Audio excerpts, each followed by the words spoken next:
Hey everybody, hope you guys are doing well this wonderful evening. I don't know if y'all heard, but the Snyder Cut just got released. So I figured I'd share my thoughts because I just got done watching this 4 hour beast.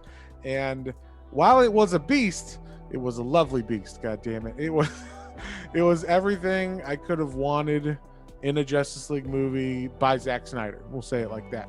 I mean, he completed his vision. He even set up for stuff potentially going into another movie. So I don't know if this does really well.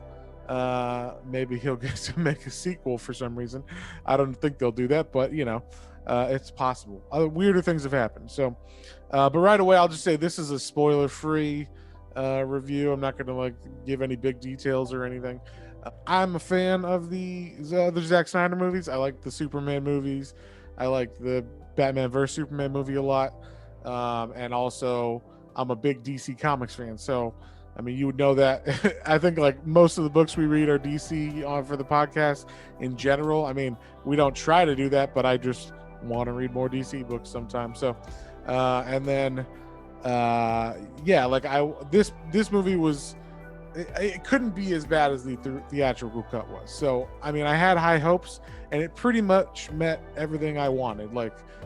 It's by no means a perfect movie, but I don't think there are any perfect comic book movies. Even the Marvel movies that are really good, I'm like, yeah, they got a good 80% right or whatever. So, but I'm not a giant comic book movie snob. So as long my criteria is as long as I have fun and we kind of stay true to the characters or at least the storylines or have respect for certain things and capture the vibe of the original storylines that they're kind of going off of.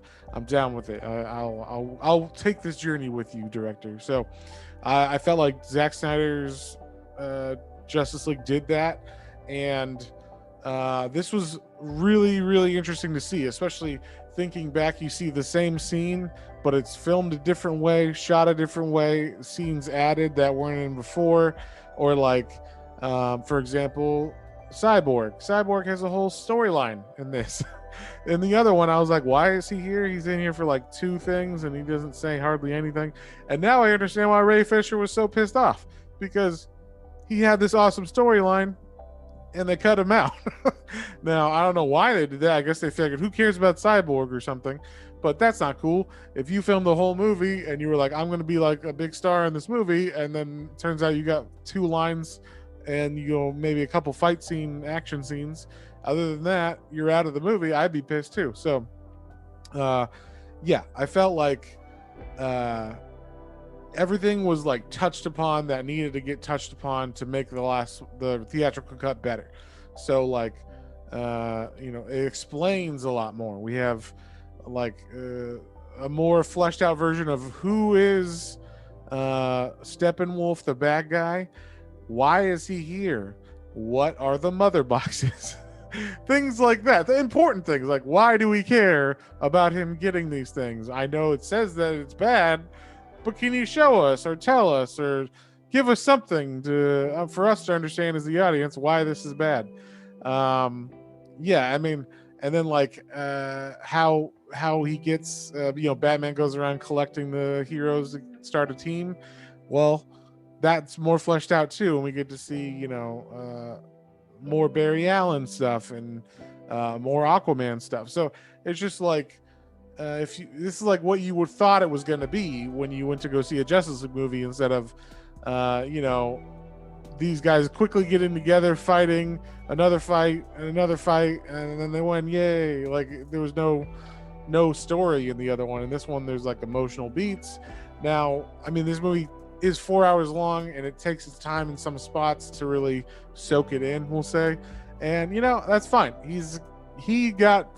Zack Snyder got to make his own version, so he's gonna make his own fucking version now. This is exactly how he wanted it, and he's not gonna cut stuff out that he thinks is cool artistically or whatever, just for time now, since he's on HBO Max and it doesn't have to be a running time for a theater.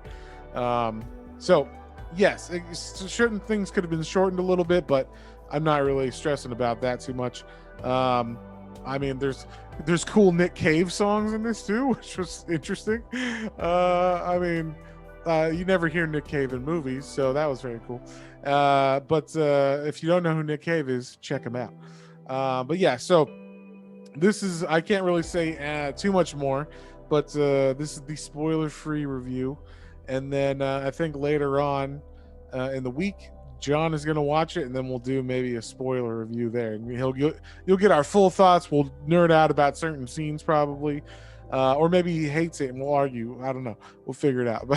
But the secret, John isn't a big DC movie fan. He's a Marvel movie fan. So he was a hater on Batman v Superman. So I'm spilling the tea on it, but as the kids say nowadays. But yeah, I'm sure he might have different opinions or thoughts on it. So we'll get his opinions whenever we film that. And then yeah, if you guys like podcasts about comics, we have one. It's on every podcast platform.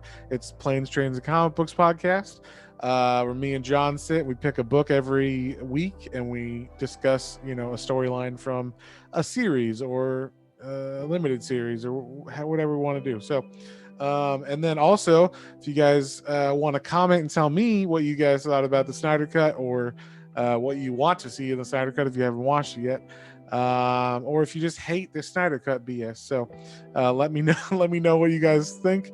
Like, share, subscribe, all that stuff, and we'll see you on the next one.